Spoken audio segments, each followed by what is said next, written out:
we get everything in that we want to get in. Today I'm going to talk to you how to go through your little decision tree to do training to create a more obedient dog. So if you give your dog a command,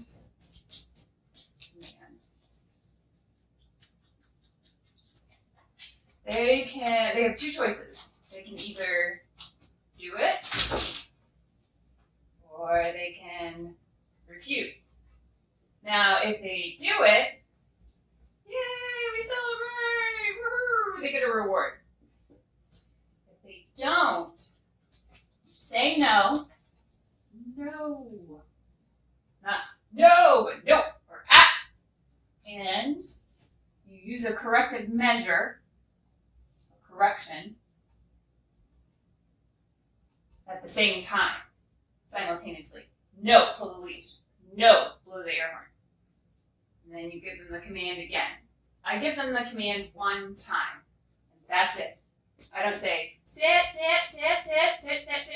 or can you come here and sit down, please? Not in full sentences. Usually one or two word commands.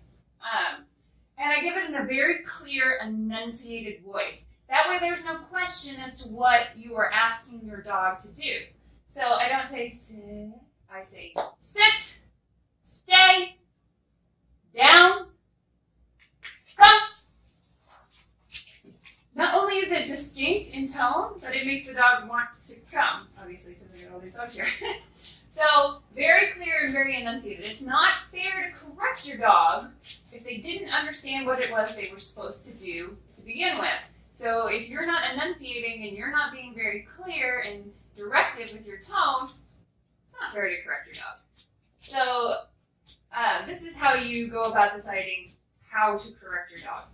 One time. Say, imaginary dog, sit. And they don't do it. No in a correction, sit. They don't do it. No in a correction, sit. So,